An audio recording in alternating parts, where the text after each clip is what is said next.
Muito bem, vamos à última aula desta semana. Vamos falar de magnetismo e as leis que regem a magnetostática, né? Aliás, mesmo nesse caso, é importante explicar o que é magnetostática, né? Nós já começamos esse assunto, né? De novo, estamos chamando a atenção para o fato de que o aluno precisa consultar os textos, porque nós não conseguimos fazer as passagens durante a aula. O tempo não é muito grande, ao contrário, ele é exíguo, né? Então, mas vocês terão os textos à disposição de vocês. Eu fiquei em dúvida se eu deveria apresentar essa aula antes da anterior, né? Mas eu acabei decidindo que seria melhor nessa ordem, porque, na verdade, nós já começamos na aula anterior a magnetostática, né? Muito bem, a matéria exibe dois fenômenos. Um é conhecido como eletrização, né? Ela se eletriza. Claro que, no caso dos materiais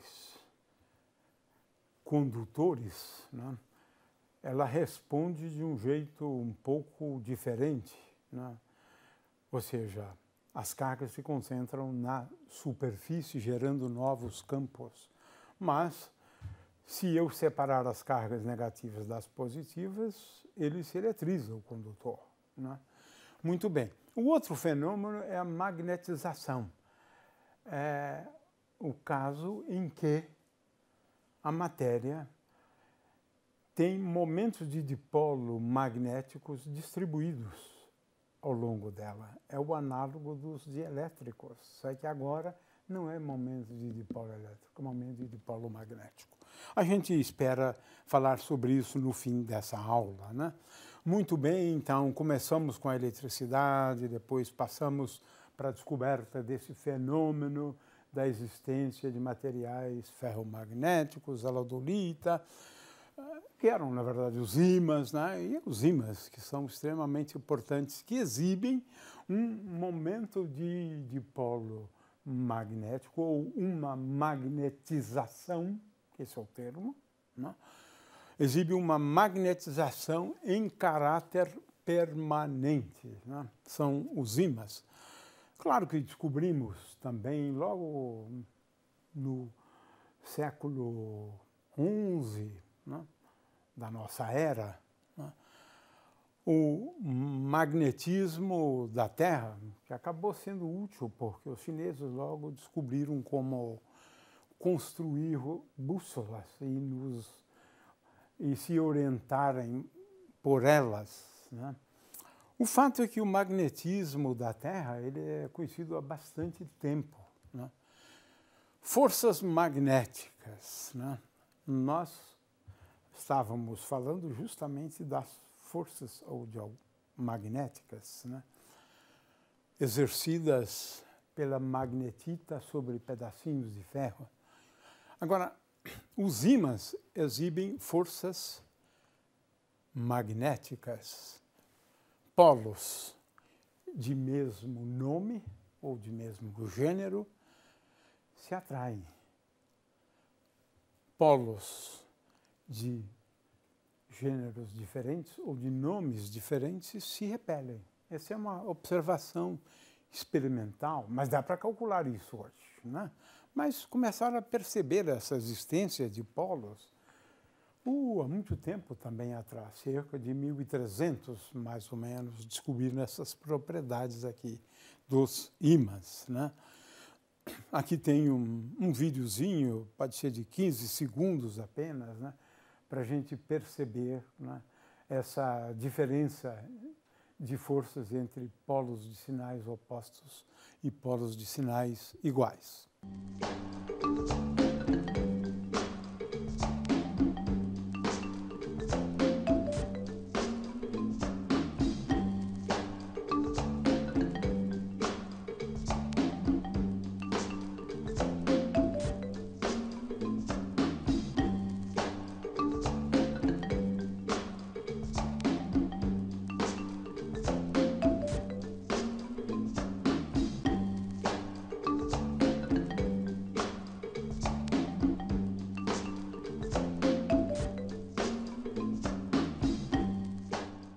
vamos agora, então, ao eletromagnetismo, né? Que é uma ciência que lida com 4 tipos de campos, né?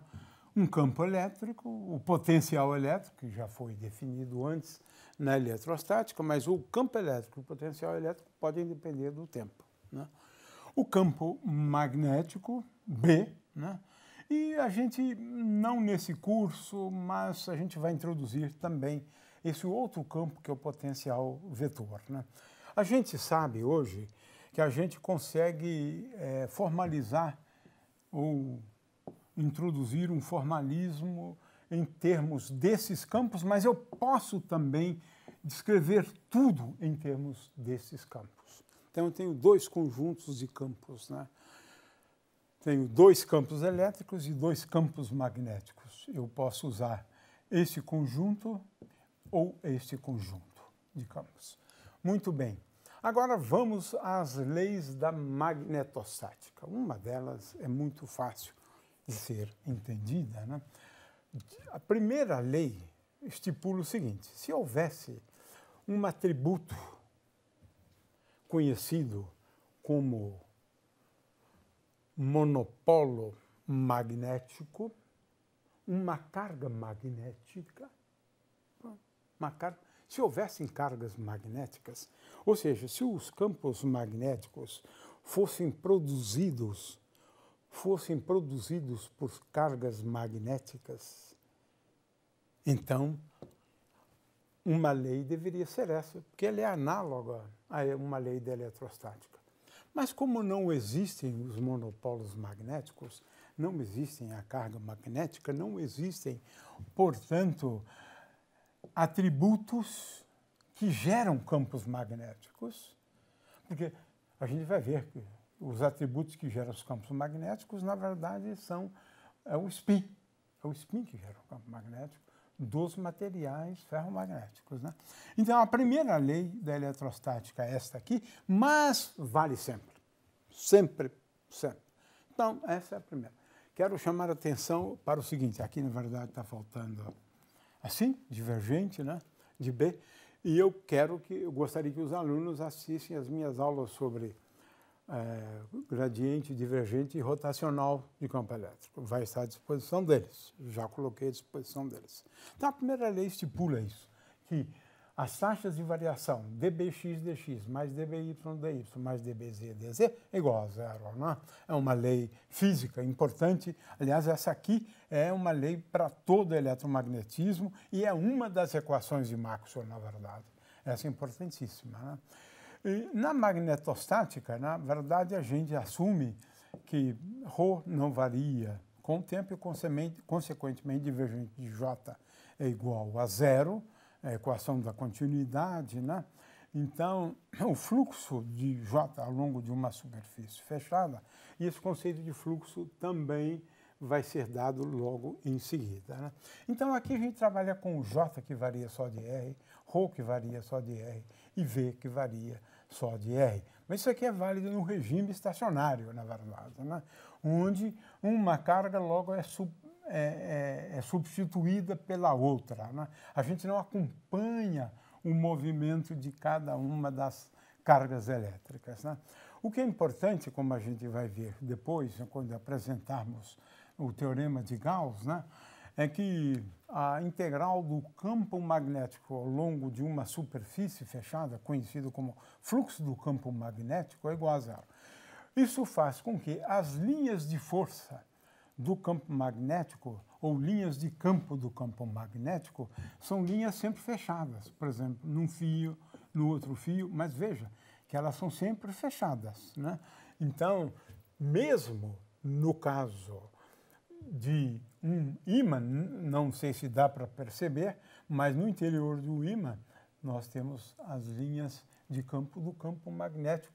Elas sempre formam linhas de campo magnético fechadas, como essa aqui, ou como esta aqui, ou como esta aqui, ou essa outra, né, que passa lá por baixo. As linhas de campo do campo magnético são linhas fechadas, sempre. É a mesma coisa em relação ao magnetismo terrestre. As linhas de campo do campo magnético terrestre, elas são linhas de campo fechadas sempre, porque não tem cargas magnéticas, né? Na eletricidade, as linhas de campo elétrico começam nas cargas positivas e terminam nas cargas negativas. Aqui não.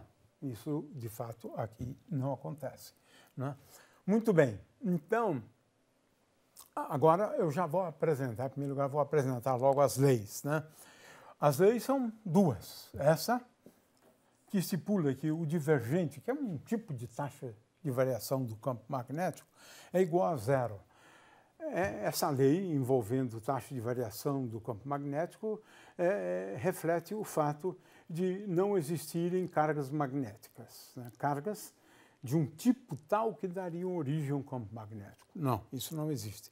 A outra lei é esta aqui, né? E essa lei é conhecida como lei de Ampère. Realmente, talvez até o Ampère não reconhecesse essa lei, porque ele não formulou assim, foi Maxwell que reformulou essa lei, né? Mas nós já vimos que essa lei tem um significado bem simples, né? Se eu tenho cargas em movimento, né? Eu tenho a presença de algo, essas cargas em movimento geram um campo magnético. Mas a lei, isso é lei física. A lei física nunca diz qual é o campo magnético. Não, não, não. Ela sempre diz: a densidade de corrente gera um campo magnético cuja taxa de variação, agora envolvendo derivadas parciais, envolvendo as coordenadas x, y e z, né? X, y e z. Então, essas são as duas leis, né? Sendo que não existem os monopolos, as cargas magnéticas, essa taxa de variação se anula, né? É o divergente de B. dx mais dby, dy mais dbz, dz igual a zero. Essa outra aqui afirma que uma densidade de corrente, a presença dela, produz um campo magnético cuja taxa de variação, essa taxa de variação aqui é vetorial, é rotacional. Quero insistir, né, para que os alunos assistam a minha aulinha de 15 minutos sobre o que é rotacional de um campo, porque isso é fundamental no eletromagnetismo, né? A gente não vai muito longe sem isso, não, né? Muito bem, então essas são as duas leis, e aqui eu quero comparar, olha só, essas leis aqui são as leis da eletrostática, né? Ora, qual é essa lei?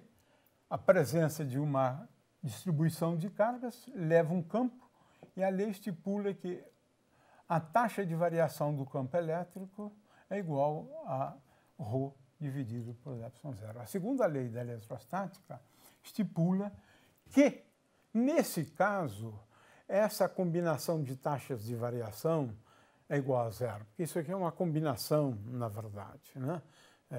Por definição do rotacional, né? Esta lei aqui, por outro lado, vejo como não existem cargas elétricas, não existem cargas magnéticas, como não existe divergente de B igual a zero. Agora, o que produz um campo magnético? Um movimento de cargas. Já descobrimos esse fenômeno na última aula. É um fenômeno relativístico, né? Se eu tenho uma carga em movimento, ela gera um campo magnético. Se eu tenho uma corrente, ela gera um campo magnético. Esta aqui é apenas uma formulação um pouco mais sofisticada, porque é conhecido como uma das equações de Maxwell, na verdade, essas duas equações, né? O fato é que eu tenho leis para a eletrostática, leis para a magnetostática, né? O que é curioso é o seguinte: se divergente de B é igual a zero, isso também eu acabo demonstrando lá, né? Então, eu tenho aqui a solução. B é igual a rotacional do campo denominado potencial vetor. Esse campo aqui é o potencial vetor. É uma solução dessa equação. O problema é que esse potencial vetor aqui não é único. A gente pode fazer aqui um exercício, né, e mostrar que se a linha for igual a A mais o gradiente de um campo escalar, então eu sou levado ao mesmo campo magnético. Consequentemente, ele não é univocamente determinado. Agora, ele pode ser univocamente determinado se eu impuser essa condição. Pronto. Então, fica sempre estabelecido que o potencial vetor ele satisfaz essa condição aqui, para que ele seja único. De outra maneira, ele não seria determinado, né? Eu sempre teria um outro campo que satisfaria rotacional de B igual a zero. Então, essas são as duas equações. E agora eu faço um truque. Se B é igual a rotacional de A, eu substituo aqui, coleto os termos, né? E agora uso essa condição e agora chego a uma equação diferencial, né? Que é a equação diferencial básica, né? Da eletrostática, que é esta aqui, e cuja solução, na verdade, nós já apresentamos antes, né? Então, eu transformo essa equação numa equação de uma forma diferente, e agora eu tenho a solução, mas olha só, a solução. Ax, né, é igual a μ0 sobre 4π vezes o integral de volume de Jx módulo de R menos R'. Olha só que coisa fantástica! É praticamente o mesmo tipo de integral do caso da eletrostática. Na magnetostática, esse campo potencial vetor se escreve, olha só, não tem muita diferença do caso da eletrostática, né? Do caso da eletrostática. Portanto, na magnetostática, as expressões, né, básicas para o potencial vetor é dado em termos de integrais que o aluno deve fazer, né? E agora a gente pode deduzir aquela lei anterior, que é conhecida como lei de Biot-Savart, né? E eu havia escrito isso aqui anteriormente, mas fazendo uso de outros argumentos, né? Se eu tenho um fio bem fino, o potencial vetor é dado por essa integral, a integral de linha, e o campo magnético é rotacional dessa expressão, e é dado para que eu já havia, de certa maneira, pelo menos mostrado, né, na aula anterior, né? O fato é que existem muitos exercícios que a gente coloca à disposição dos alunos, né, para eles resolverem, e a gente também acaba resolvendo, como o cálculo do potencial do campo e do potencial vetor de um fio, né? Para encerrar, agora é um tema diferente do anterior, né? Mas relacionado, claro, ao anterior, né? O problema é o seguinte, todo o magnetismo da matéria pode ser discutido em termos de momento de dipolo magnético, que é um conceito. O que é momento de dipolo magnético? Eu considero o potencial vetor, né? O potencial vetor para distâncias bem grandes da distribuição de correntes, ou seja, R' é muito menor do que R, por exemplo. E aí faço algumas aproximações e sou levado a um resultado curiosíssimo, né? Se eu tenho, e aí é realmente importante que o aluno acompanhe esses desenvolvimentos todos, né? É que para uma distribuição de correntes, eu posso definir, e aqui está a definição de uma grandeza física, conhecido como momento de dipolo magnético da distribuição de correntes. Corrente elétrica, densidade de corrente elétrica. Então, essa é a grandeza física relevante, né? É dado por um integral, né, de volume envolvendo a distribuição de correntes e R', R' vetor J, e integral de volume. Não é muito fácil calcular o momento de dipolo magnético, só em alguns casos, né? Mas, de qualquer maneira, por que esse momento de dipolo magnético é importante? É porque o potencial vetor ele é dado por uma expressão muito semelhante ao potencial elétrico produzido por um dipolo elétrico. Lá era P escalar R, aqui é μ vetor R dividido por... Ou seja, um momento de dipolo magnético, ele gera um campo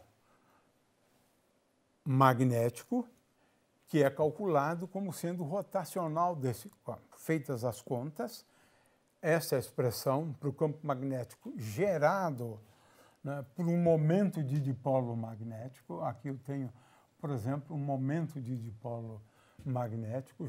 Esse campo magnético gerado por um momento de dipolo magnético, ele é dado por essa expressão, onde μ já foi definido antes. No caso de uma corrente elétrica, esse momento de dipolo magnético adquire uma forma relativamente simples, né?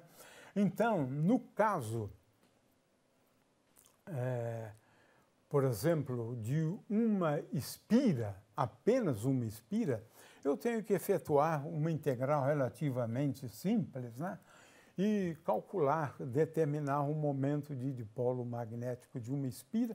Tenho que fazer uma continha, mas eu já posso dar a resposta para vocês, né? Ela, na verdade, estava aqui atrás, né?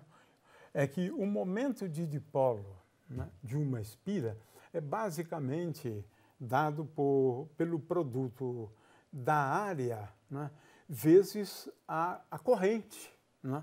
A corrente elétrica, né? Então, esse é o resultado do momento de dipolo magnético de uma espira. O fato é que átomos podem ter momentos de dipolo magnético, especialmente quando você tem um elétron na última camada. Por exemplo, esse é um exemplo típico, né? Mas eles podem ter um momento de dipolo magnético por conta do movimento dos elétrons em torno do núcleo, né? De forma que átomos podem ter um momento de dipolo magnético. Se eu tenho uma espira circular, eu posso mostrar que a espira circular tem um momento de dipolo magnético dado pela intensidade da corrente I vezes essa área A aqui, vezes a área, né? Essa área é a área do círculo delimitado pela circunferência percorrida pela corrente I, né? Isso para uma espira circular. Ora, cada elétron em torno do núcleo em movimento gera, portanto, um momento de dipolo magnético, né? Muito bem, então, veja, μ é igual a I vezes A. Agora, se eu tenho um elétron girando em torno do núcleo, a corrente é definida, nesse caso, como a carga dividida pelo período. Portanto, olha só que coisa curiosa, um elétron girando em torno do núcleo tem um momento de dipolo, essa expressão aqui é mais geral, que é dada por Q sobre 2m vezes L. L é o momento dito momento angular, que envolve a velocidade. A gente não foi realmente nesse nível de detalhe, mas é assim, esse é o resultado. Então, só para a gente ir encerrando, né, eu tenho aqui uma figura de átomos que tem um momento de dipolo magnético.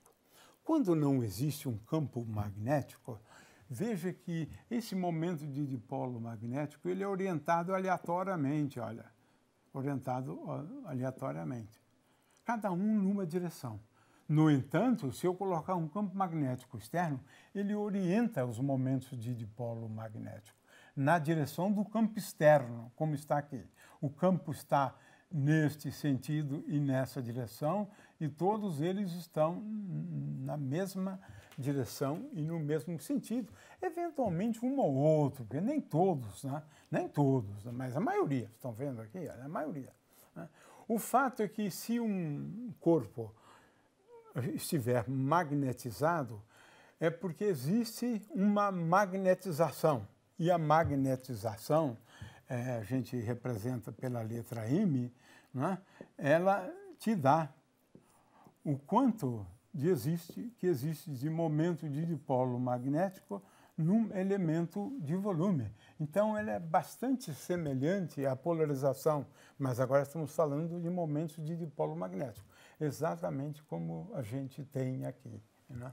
Então, pode acontecer isto aqui, né? É claro que nessa situação o corpo não está magnetizado, mas ele pode estar parcialmente magnetizado ou totalmente magnetizado.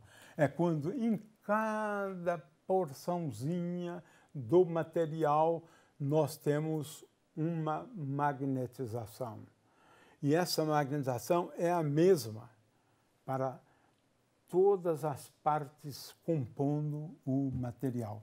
Então, a magnetização é um momento de dipolo magnético por unidade de volume, né? E agora passamos a entender um pouco melhor, né, os materiais ferromagnéticos, os ímãs, né? Nesse caso, o que acontece é que nós temos, cada elétron representa um ímã, ou seja, cada elétron tem um momento de dipolo magnético, de forma que pode acontecer, né? Pode acontecer, é um fenômeno quântico no qual nós temos essa situação aqui, né? Ele é magnetizado, existe uma distribuição de momentos de dipolo magnético.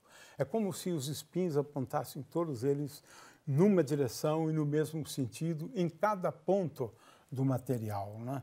E isso explica, então, essa questão do ferromagnetismo. Mas nós temos, na verdade, materiais magnéticos diferentes, né? Materiais paramagnéticos, diamagnéticos, ferromagnéticos, e cada um deles são diferentes dos outros. Vamos tentar entender isso um pouco depois.